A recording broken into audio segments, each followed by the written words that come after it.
दोस्तों, इसरो का इनसेट प्रोग्राम 1982 में शुरू हुआ और इसने वो सब कुछ देखा जिसमें थ्रिल, ड्रामा, क्लाइमैक्स सब कुछ होता है। 10 दिन पहले लॉन्च से सैटेलाइट के ऊपर क्रेन का हुक गिर जाता है और सैटेलाइट डैमेज हो जाती है। इंश्योरेंस कंपनी से बोला जाता है कि हमारी सैटेलाइट तो कंप्लीटली इंश्योर्ड है, लाओ भाई इंश्योरेंस का पैसा दो, हमें सैटेलाइट रिपेयर करनी है। एक सैटेलाइट ऑर्बिट में जाते जाते फेल हो जाती है। उस सैटेलाइट को रिप्लेस करने के लिए ऑलरेडी उसी ऑर्बिट में एक और सैटेलाइट जो 6-7 साल पहले से ही वहां चक्कर काट रही है, उसको ए से बी में कन्वर्ट कर दिया जाता है। एक सैटेलाइट के लिए ये बातें हवाओं में उड़ जाती है कि भैया इसरो की सैटेलाइट जो है वो तो कहीं डिसअपियर हो गई थी, उससे तो कम्युनिकेशन ही खो गया था और उसकी तो मिशन लाइफ ही आधी रह गई है। कुछ सैटेलाइट के लिए ऐसी रिपोर्ट्स पब्लिश होती हैं कि वो जितना कुछ कर सकती थी वो सैटेलाइट उतना कर ही नहीं पाई।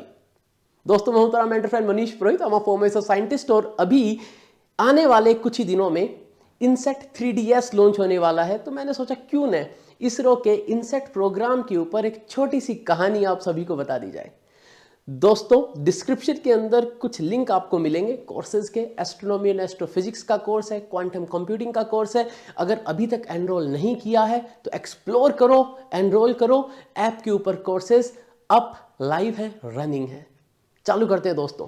दोस्तों, ये जो विजुअल है ये इसरो की गैलरी से मैंने डाउनलोड करे हैं। ये है हमारी इनसेट 3DS। अब इसमें भी एक बहुत ही बढ़िया एक ट्रिविया ये है दोस्तों, INSAT 3D, INSAT 3DR and INSAT 3DS ये मिशन ऑलरेडी प्लान्ड थे। जब इनसेट 3D स्पेसक्राफ्ट गया था तो 3DR उसका रिप्लेसमेंट था और 3DS स्पेयर था, ग्राउंड स्पेयर कहते हैं जिसको, यानी ये सब ऑलरेडी प्लान्ड था। और ये अब जाने वाला है हमारे GSLV Mark 2 में। GSLV Mark 3 को हम LVM कहने लग गए हैं, तो मैं ये कह सकता हूं कि ये जाने वाला है GSLV के अंदर। GSLV हमारा नोटी बॉय रहा है जिसने इनिशियल डेज में हमें बड़ा परेशान किया था। उस पर भी मैं ऑलरेडी एक वीडियो कर चुका हूं, उसका लिंक भी डिस्क्रिप्शन में डाल दूंगा, क्लिक करके देख सकते हो। तो अब वो जो नोटी बॉय है वो काफी कुछ डिसिप्लिन में आ गया और बहुत ही सही तरीके से बिहेव करता है लॉन्च के समय पे। अब बात यह आती है दोस्तों कि जब शुरुआत हुई थी इनसेट प्रोग्राम की तो कुछ इस तरीके से सैटेलाइट्स को लॉन्च किया जाता था। इसको हम कहते हैं, जो हमारा पेलोड है उसको लॉन्च करने का एक असिस्टेंस मॉड्यूल, इसको हम कहते हैं PAMD। इसके अंदर आपने देखा कि पहले जो हमारा पेलोड है उस पेलोड के एक स्पिन उसके अंदर यहां पर चालू करी जाती है, firing of small thrusters, and then वो इस पर्टिकुलर प्लेटफॉर्म से जहां पर पेलोड लगा हुआ उससे सेपरेट होता है स्पिन करते हुए, एंड देन उसको आगे पर्टिकुलर ऑर्बिट में डाल दिया जाता है। इतना ही नहीं दोस्तों, इनसेट के शुरुआती दिनों में तो हमने शटल प्रोग्राम की भी मदद ली थी जो कि स्पेस ट्रांसपोर्ट सिस्टम STS था। तो उसके अंदर होता क्या था, शटल्स जो होती थी वो भी पेलोड को लेके जाती थी। यह जो हम देख रहे हैं दोस्तों ये हमारी इनसेट सैटेलाइट है जो कि शटल के थ्रू, जो स्पेस शटल थी उसके थ्रू लॉन्च हुई थी। यहां पर देखें ये हमारी इनसेट सैटेलाइट है जो कि लॉन्च हुई थी इस पर्टिकुलर स्पेस शटल से। अब ये होता कैसे, थोड़ा सा उसको अपन विजुअलाइज करते फिर आगे बढ़ेंगे। तो जो स्पेस शटल था जिसके अंदर एस्ट्रोनॉट्स जाते थे, तो यहां पर तो एस्ट्रोनॉट्स रहते थे, ये होता है पेलोड का बे एरिया जहां पर पेलोड रखा जाता है। जैसे कि जब नासा ने लॉन्च किया था चंद्रा एक्स-रे ऑब्जर्वेटरी को, तो उसको भी उनने इसी पर्टिकुलर एरिया में रखा था। और हम यह जो विजुअल देख रहे हैं इस के अंदर भी उस पेलोड एरिया से, जो पीछे आपको एक दिख रही है ना स्ट्रिक जो सीधी खड़ी, ये इसका बैक विंग है, जो बैक विंग है ये इसका। अगर इसको देखना चाहें तो वो पार्ट ये है, ये जो पार्ट है, ये जो पार्ट है ना ये वाला, ये जो नोजल्स वगैरह दिख रहे हैं और यहाँ पर जो रडर है ये वाला पार्ट हमें ये दिख रहा है, ये रडर है और ये नोजल वाला एरिया है। ये वो पेलोड एरिया है जहां पर हमें ये पार्ट जो दिख रहा है, राइट। तो वो यहाँ पे ये पेलोड एरिया है और जो शूट हुआ है वीडियो वो यहाँ पर जो कैमरास लगे हैं उनने शूट किया जब यहाँ से जो स्पेसक्राफ्ट है वो बाहर निकल रहा है। तो we can have a look here again. और ये जो मैकेनिज्म है, ये जो मैकेनिज्म देखो, यू कैन सी स्पिन होते हुए बाहर आ रहा है, क्योंकि ये वही मैकेनिज्म है जो हमने यहाँ पर देखा था। दीज आर द सेम, ये मैकेनिज्म है जिसको हम कहते हैं PAMD। तो असिस्टेंस मॉड्यूल होता है स्पेस, जो स्पेसक्राफ्ट को या पेलोड को लॉन्च करने का, right. Fine, so let's start. अब चालू होती है दोस्तों वो जर्नी जो कि बहुत सारे इमोशंस के साथ जुड़ी हुई है। कैसे, हमने जब इसरो ने सबसे पहले अपना जो सैटेलाइट लॉन्च किया था इनसेट 1A, वो 10 अप्रैल 1982 में लॉन्च किया था। अब यहां देखो दोस्तों, डेल्टा अमेरिका का है, स्पेस शटल अमेरिका का है, एरियान जो है वो एरियान स्पेस एजेंसी, एक तरीके से हम कह सकते हैं यूरोपियन स्पेस एजेंसी की हेल्प ली गई, एंड डेल्टा यानी फिर से नासा की हेल्प ली गई। 1982, 83, 88, 92 4 mission, INSAT 1A, 1B, 1C, 1D। तो इनसेट की जो सीरीज थी, तो उसमें जो इनसेट 1 की जो सीरीज थी, वो सारी की सारी सीरीज जो थी उसका कॉन्ट्रैक्ट दिया गया था फोर्ड एरोस्पेस को। यानी इनने इंडिया के साथ मिलकर, या इफेक्टिवली हम कह सकते हैं कि स्पेसक्राफ्ट बनाने की सारी जिम्मेदारी इनकी थी। यानी हम इस वक्त सीख रहे थे, हमने सीखा था ये स्पेसक्राफ्ट्स किस तरीके से बनते हैं with the help of Ford aerospace. अब यहां देखो, जो हमने सबसे पहला मिशन लॉन्च किया था, बहुत जल्दी ही डीकमीशन हो गया था, क्योंकि इसके अंदर जो प्रोपेलेंट था एटीट्यूड कंट्रोल का, वो गड़बड़ा गया था। यानी हमारे स्पेसक्राफ्ट को स्टेबल करने के लिए जो हमें प्रोपेलेंट चाहिए, जिससे कि वो एक पर्टिकुलर लोकेशन को देखता रहे, वो खत्म हो गया था। जब बात करते हैं इनसेट 1B की, तो इसमें प्रॉब्लम ये हुई थी कि जैसे इसके सोलर एरेज को डिप्लॉय किया गया था, तो यहां पर इसके जो पावर जनरेशन में उसमें प्रॉब्लम आने लग गई थी। लेकिन फिर उस चीज को जब करेक्ट कर लिया गया, तब इंडिया ने जो 35,003 से 3.5 डायमीटर के ग्राउंड स्टेशन पे रिसीव ओनली टर्मिनल, यानी एक तरीके से ग्राउंड स्टेशन एंटीनास जो बनाए थे, कितने 35,000, उनकी मदद से इनसेट 1B ने जो अपना पर्पस था कम्युनिकेशन का, उसको पूरा किया था। ठीक है, जब बात करते हैं इनसेट 1C की, तो देखो कहीं ना कहीं कुछ ना कुछ प्रॉब्लम रही थी, because these were are initial days, हम सीख रहे थे। 1C में हम देखें तो आधे ट्रांसपोंडर्स जो थे वो नॉकआउट हो गए थे इससे पहले कि हमारा स्पेसक्राफ्ट जाकर ऑपरेशनल हो पाए। यानी एक तरीके से हम कह सकते हैं कि जो इस स्पेसक्राफ्ट की कैपेबिलिटी थी, उसमें से आधी कैपेबिलिटीज तो चालू होने से पहले ही, जो कम्युनिकेशन की काबिलियत थी स्पेसक्राफ्ट की, जिस तरीके से वो धरती से कम्युनिकेट करता, भारत से कम्युनिकेट करता, ग्राउंड स्टेशन से कम्युनिकेट करता, उसकी कैपेबिलिटीज, उसकी क्षमताएं आधी रह गई थी। फिर अर्थ लॉक जो था 1989 में लॉस्ट हो गया। यानी ये जो सैटेलाइट है इनसेट 1C 1988 में लॉन्च हुआ था, और 1989 नवंबर में अर्थ लॉक, यानी जो सेंसर था जो अर्थ से सैटेलाइट को बांध के रखता था कि जहां से सैटेलाइट अर्थ को देखता रहे, वो मिस हो गया कुल मिला के। यानी इसके बाद सैटेलाइट जो है वो कहीं खो गया। फिर आया 1D, और 1D सैटेलाइट वो थी जो मैं बता रहा था, जहां पर लॉन्च से 10 दिन पहले सैटेलाइट के इंजरी हो गई थी। इसके ऊपर क्रेन का हुक गिर गया था, जो क्लीन रूम होता उसके अंदर, फिर इसको रिपेयर किया गया था। इस सैटेलाइट ने और भी बुरा समय देखा था, क्योंकि कैलिफोर्निया के अंदर अर्थक्वेक आ गया था, और सारा काम जो था वो फोर्ड एरोस्पेस की मदद से हो रहा था।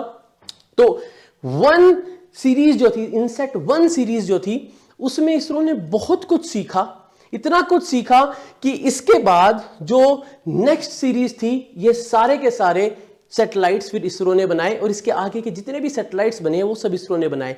तो that was our learning phase. काफी पैसा भी लगा, लेकिन हमें सीखने को बहुत कुछ मिला। फिर आती है बात INSAT 2A, 2B, 2C, 2D, 2DT and 2E।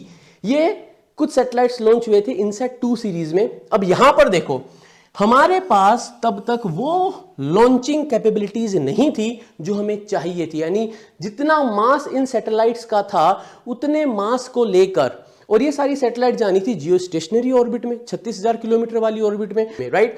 जो 2C और 2D सैटेलाइट थी, इनके अंदर कोई भी मेट्रोलॉजिकल पेलोड नहीं था। ये मल्टीपर्पज सैटेलाइट थी, सारी इसरो ने बनाई थी, बट इन 2 सैटेलाइट्स के अंदर मेट्रोलॉजिकल पेलोड नहीं था। यानी telecommunication, telemedicine, meteorological payload, research and rescue, ये कुछ एप्लीकेशंस हैं जो इनसेट सैटेलाइट्स के होते थे। इन 2 सैटेलाइट्स में कोई भी ऐसा पेलोड नहीं लगाया गया था जो मौसम विभाग की जानकारी देता हो। ठीक है, ये जो चीजें मैं बता रहा था, तो 2DT जो सैटेलाइट है, इस सैटेलाइट के अंदर हुआ यह था कि हमारे को जब 2D से 2DT, तो T का मतलब मैं कह सकता हूं कि ट्रांसफर कैसे, अरबसैट 1C सैटेलाइट थी। देखो ये क्या लिखा हुआ है, 1992 लिखा हुआ है। तो अगर 2D सैटेलाइट 1997 में गई, तो 2DT 1992 में कैसे गई? तो यहां पर वो कैच है दोस्तों, जो मैं बता रहा था कि ऑलरेडी 1992 में एक सैटेलाइट लॉन्च हो चुकी थी जिसका नाम था अरबसैट 1C। लेकिन जब इनसेट 2D में प्रॉब्लम आई तो इनसेट 2D की प्रॉब्लम को रिजोल्व करने के लिए ऑलरेडी जो इन ऑर्बिट सैटेलाइट थी इनसेट 2DT उसको बना दिया गया। तो इसकी प्रॉब्लम को रिजोल्व करने के लिए 1992 से जो सैटेलाइट ऑलरेडी लॉन्च थी अरबसैट 1C उसको हमने इनसेट 2DT बना दिया। सो ये सब कुछ उस वक्त इसरो ने देखा है, उस पूरे प्रोसेस के थ्रू इसरो गया है जहां पर ये सारी मैनिपुलेशंस हुई हैं। और इसी के साथ जब इनसेट 2 सीरीज खत्म हुई तो आई इनसेट 3 सीरीज जहां पर हमारी कैपेबिलिटीज और बढ़ गई। हमारे पास मल्टीपर्पज के साथ साथ रिसर्च एंड रेस्क्यू के ऑपरेशंस करने की कैपेबिलिटीज भी आ गई। यानी ये जो स्पेसक्राफ्ट हमने लॉन्च करे इनसेट सैटेलाइट के, इन सब के अंदर वो कैपेबिलिटीज भी थी। अब यहां देखो इनसेट 3B, मैंने इसको ऑलरेडी रेड में इसलिए किया गया है क्योंकि इनसेट 3B मार्च 2000 में लॉन्च हुई। यहां पर भी आप देखेंगे कि एरियन लिखा हुआ है। फिर आता है हमारा GSLV Mark 2। GSLV Mark 2 से लॉन्च हुआ तो 2016 का लॉन्च है। और इनसेट 3DS जो अभी लॉन्च होने वाला है 2024 में GSLV Mark 2 से, एंड देन अगेन एरियन। तो mostly we have been dependent. यहां पर भी सब एरियन था, यहां पर एरियन था या फिर नासा के लॉन्च व्हीकल थे, यहां पर भी एरियन। तो मैं कह सकता हूं कि अभी तक के जितने भी इनसेट के लॉन्च हुए उसमें 70 से 80% लॉन्चेस जो रहे हैं वो सारे हमने दूसरी एजेंसी से कराए थे, बिकॉज हमारे पास लॉन्च व्हीकल कैपेबिलिटीज नहीं थी जब हम इनसेट प्रोग्राम की बात करते हैं। But now we are self sufficient in launches, हमारे पास काबिलियत है। अगर हम बहुत भारी लॉन्च वो स्पेसक्राफ्ट की बना दें 5-5.5 हजार किलो का, तो उसके लिए हमारे पास लॉन्च कैपेबिलिटीज की प्रॉब्लम होती है। बाकी नहीं तो हमारा GSLV Mark 2 and Mark 3 situation को हैंडल कर सकते हैं। ओके, अब देखो तो इनसेट 3B जो है उसको 3A से पहले लॉन्च किया गया 3 साल पहले। क्यों? क्योंकि इनसेट 3A को इनसेट 2D के फेलियर के कारण जो रिक्वायरमेंट थी हमारी, जो हमारी कम्युनिकेशन रिक्वायरमेंट थी, उनको पूरा करने के लिए तो इनसेट 2D में जो फेलियर हुआ उसने हमें पुश किया कि 3A से पहले इनसेट 3B को लॉन्च किया जाए। ठीक है। दूसरी बात, यहां पर पहली बार हमने खुद ने अपना टाइटेनियम प्रोपेलेंट टैंक फ्लो किया था। यानी इस स्पेसक्राफ्ट के अंदर हमारा खुद का बनाया हुआ टाइटेनियम प्रोपेलेंट टैंक था।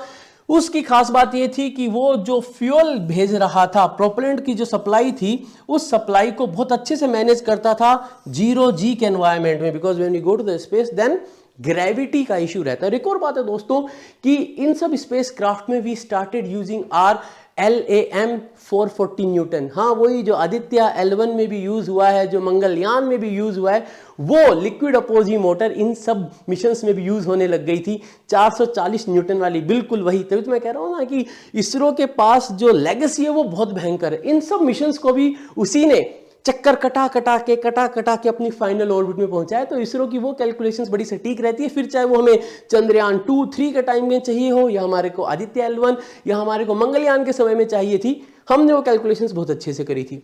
राइट। फिर बात आती है इनसेट 3C 3D सैटेलाइट्स की। ये भी एरियन के थ्रू गई थी। तो जो हमारी इनसेट 3D सैटेलाइट थी ये प्योरली मेटरोलॉजिकल सैटेलाइट है। इनसेट 3D, इसी का जो अब रिप्लेसमेंट गया था वो 3DR गया था 2016 में, और अब जा रहा है 3DS, जो इसका एक स्पेयर ग्राउंड स्टेशन एलिमेंट था, वो अब जा रहा है। ये जो सैटेलाइट है प्योरली मेटरोलॉजिकल सैटेलाइट थी। इसमें कोई भी कम्युनिकेशन का पेलोड नहीं था, यानी telecommunication, direct to home, mobile services, ऐसा कुछ भी नहीं था। डायरेक्ट ये सैटेलाइट जो थी वो सिर्फ मौसम विभाग को डेडिकेटेडली उन्हीं के लिए थी। लेकिन 3DS जो है वो मल्टीपर्पज है। अब यहां पर क्या हुआ था, यहां पर भी शुरुआत में कुछ एनोमलस बिहेवियर हुआ था। जो सैटेलाइट थी उसे थोड़ी देर के लिए जो कम्युनिकेशन था वो कुछ देर के लिए रुका था, लेकिन फिर हमने कम्युनिकेशन भी सेटअप कर लिया था। सैटेलाइट थोड़ी देर के लिए स्पिन होने लग गई थी, यानी कुछ ओरिएंटेशन की प्रॉब्लम आई थी, और हमने उसको भी अच्छे से कैप्चर कर लिया था। यानी ये सारी सिचुएशन हमने हैंडल कर ली थी। तो इसरो ने धीरे धीरे सारी चीजें सीखी। हाँ, हमारे कुछ प्रॉब्लम्स आई, हम थोड़े परेशान रहे थे, but then all these missions have taught us so many thing. हमने बहुत सारी चीजें इसमें सीखी है।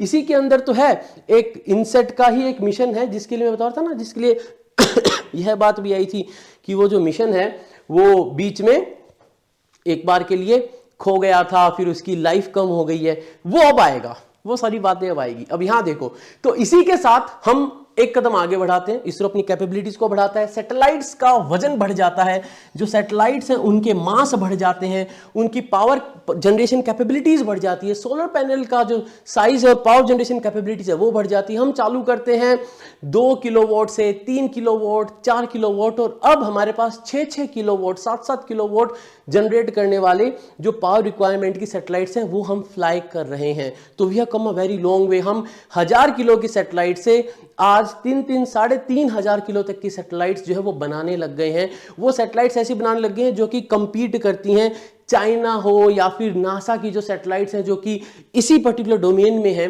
उनसे कंपीट करती हैं और कुछ कुछ हद तक तो उनसे एडवांस्ड भी है। अब हम बात करेंगे इनसेट 4 की, तो भाई इनसेट 4 जो है 4A, 4B, 4C, 4CR, ये है 4CR, जिसके लिए बीच में ये हवा आई थी कि ये सैटेलाइट बीच में गायब हो गया था, खो गया था, और फिर ये वापस आया है और इसकी जो मिशन लाइफ है वो आधी बची है। 10 साल था तो 5 साल ही काम करेगा, ये सारी बातें आई थी। फिर इसरो ने भी ऐसा कुछ नहीं है, सैटेलाइट वहीं है जहां होना चाहिए था और वैसे ही काम कर रहा है।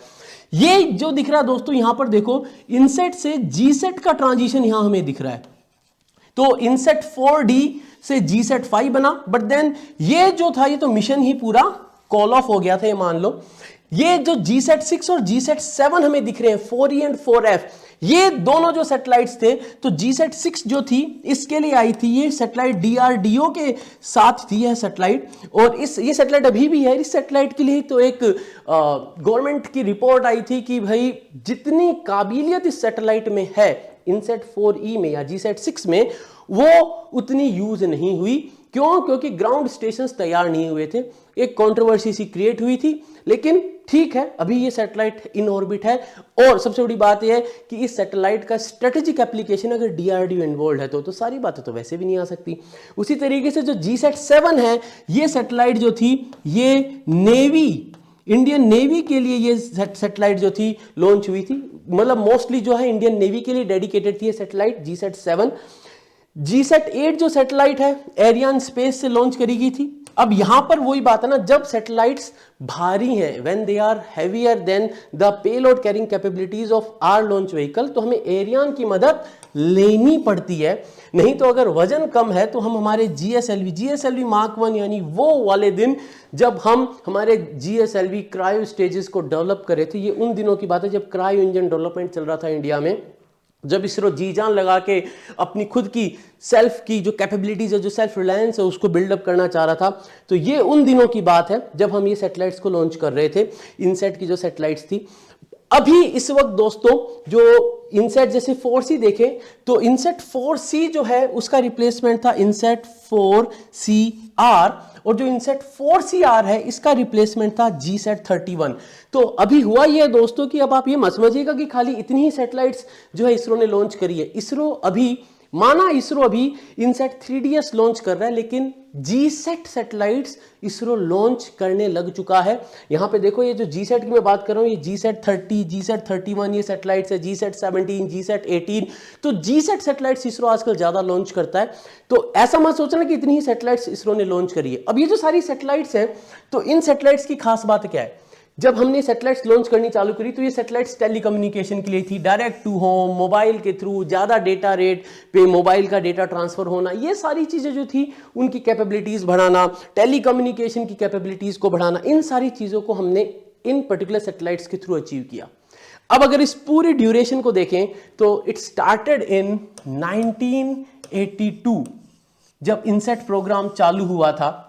तो 1982 से अगर मैं 2024 की बात करूं तो हमारे पास आते हैं 42 साल। 42 साल में इसरो ने वो सब देखा है जहां पर हमारी सैटेलाइट फोर्ड एरोस्पेस कंप्लीटली खुद ही बना रहा था, उनके भरोसे हम थे, और लॉन्च करने के लिए हम मोस्टली एरियन के पास जाते थे। से आज वो समय आ गया है जहां पर हमारा इनसेट 3DS हम ही ने बनाया है, सारा जो टेक्नोलॉजी है वो इंडिजिनसली डेवलप्ड है, और हमारे ही लॉन्च व्हीकल पे वो सैटेलाइट जाने वाली है। हमारे पास ग्राउंड स्टेशन फैसिलिटी सफिशिएंट है कि हम उससे जितना डेटा जनरेट होगा वो हम भी यूज़ कर सकें, और अगर कुछ ऐसी चीज़ है जो हम दूसरों को दे सकते हैं हम वो दे सकें। इनसेट प्रोग्राम का जो मेन मुद्दा रहा दोस्तों वो रहा है टेलीकम्युनिकेशन, जो एक कनेक्टिविटी पूरे देश को देना है। उसके अंदर इसरो ने बहुत ही बड़ा रोल प्ले किया। साथ में जब अपन बात करते हैं सर्च एंड रेस्क्यू ऑपरेशंस की, डिजास्टर वार्निंग की, जब हम बात करते हैं मेट्रोलॉजिकल रिपोर्ट्स की कि भाई तूफान, आंधी आने वाले, स्टॉर्म्स आने वाले बे ऑफ बंगाल में, अरेबियन सी के अंदर, या मॉनसून की क्या सिचुएशन है, तो इन सैटेलाइट्स ने हर दिन के हिसाब से इंडिया के हर एक नागरिक के जीवन को कहीं ना कहीं इम्पैक्ट किया है। So we are really proud of ISRO, they have come a long way. और ये तो एक छोटा सा पार्ट है इसरो का जो कि आज कवर किया है। इस सीरीज को मैं कंटिन्यू करूंगा क्योंकि मैं अब इनसेट सीरीज के अंदर जो पेलोड्स होते हैं, जो उसके अंदर डिफरेंट कंपोनेंट्स होते हैं, उनकी बातें करने वाला हूं और कुछ लाइव सेशंस भी लेके आऊंगा इनसेट से रिलेटेड। तो मिलेंगे दोस्तों जल्दी ही। डिस्क्रिप्शन जरूर से चेक कर लेना क्योंकि उसके अंदर मैंने बताया कोर्सेज के लिंक्स हैं और एक वीडियो का भी लिंक मिलेगा। और लाइक, शेयर, सब्सक्राइब जरूर कर देना और कमेंट सेक्शन में जरूर बताना कैसा लगा दोस्तों। मिलते हैं अगले वीडियो में। जय हिंद।